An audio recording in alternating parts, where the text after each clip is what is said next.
Hi everyone, it's Penny here. I just wanted to do a little weekly forecast because I was wishing that, I had a good one to watch and I'm like, who do I know that's a good astrologer? And I'm like, oh, right, that's me. I actually enjoy listening to my own forecasts and everything, especially if I record them beforehand and then I can listen back on it later and I find that I have some useful advice. So it's almost like a time capsule that I can make for myself, where past me can tell future me what's important to keep in mind for the week. And sometimes even I am surprised by my own wisdom. But we are starting out the week here with the sun beginning to move past Neptune. So I posted some stuff on Facebook about, how that has to do with what we're wishing for, making our dreams a reality.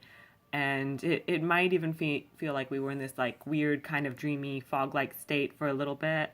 But that's, for the most part, it's positive energy. I mean, you might have like indulged a little bit more in your momentary escapes from reality than you usually do. Like you might have spent more time playing video games or spent more time watching videos on Facebook or, maybe had an extra drink or something like that. But, it being a conjunction, it's not like a really conflicted aspect. It's, just a combination of the energies, sun being our consciousness and our intentions, and Neptune being dreams and what we can imagine beyond reality and beyond what is in front of us. So I felt like that was a pretty nice thing. But now it's kind of like we're starting to slowly wake up from a peaceful little slumber that we took perhaps over the weekend. And we also have Venus that has been conjunct Chiron. So these are some really interesting aspects we've had going on here, especially since they're in Pisces.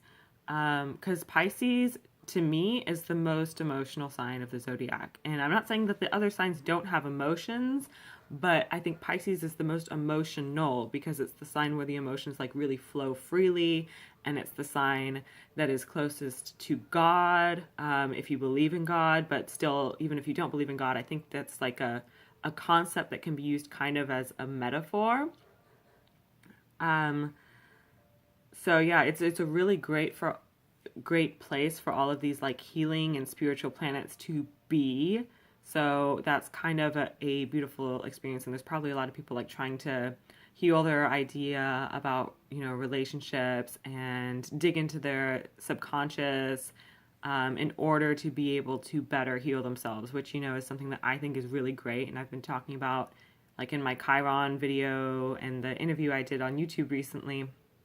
So we're starting out with the moon in Scorpio. Then we're going to have the moon passing through Sagittarius here, in the middle of the week.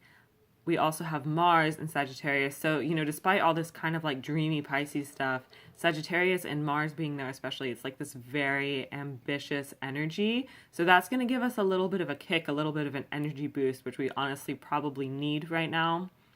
And then we're going to have the moon moving into Capricorn, and Venus and Mercury enter Aries this week.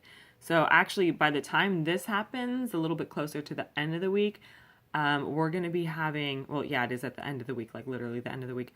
We're going to be having some much more conflicted energies. You see where like all those red lines are. So that's going to be a little bit hard for a lot of people, especially people who have heavy cardinal placements being Capricorn, Cancer, Aries, and Libra, because all of those are going to be in hard aspect to those planets in Aries and the planets in Capricorn. So that is going to be difficult. I would look at it as basically a test to what we have learned in whatever spiritual awakening or healing experience we have undergone recently. When stuff goes into Aries, we're going to figure out how do we actually put that into action? How do we actually make that reality? How do we turn that into part of our lives? This whole cycle, this whole process that we've been through, how do we make this something that we do and practice in our everyday life? How do we make the changes that we want to make? And basically we have to get up off our butts and we have to work and we have to make goals and we have to think about the future and we have to do all of the obnoxious adult things that we got a little temporary break from with all of this Pisces energy. Oh, another thing, it looks like this week Jupiter is going to be going retrograde.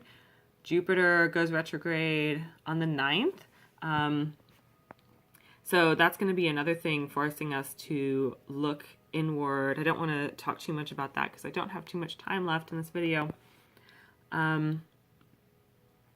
But yeah, so we basically have this going on, and these conflicting energies with Aries and with Capricorn, a lot of it is about self-identity. It's about goals and what we want to accomplish in life. And of course, it's going to affect every sign a little bit differently. Maybe I'll have time to post it more throughout the week, but you'll see how it affects you. Everyone's going to see it's going to affect everyone differently. And if you need anything from me, if you need a reading or whatever, feel free to reach out.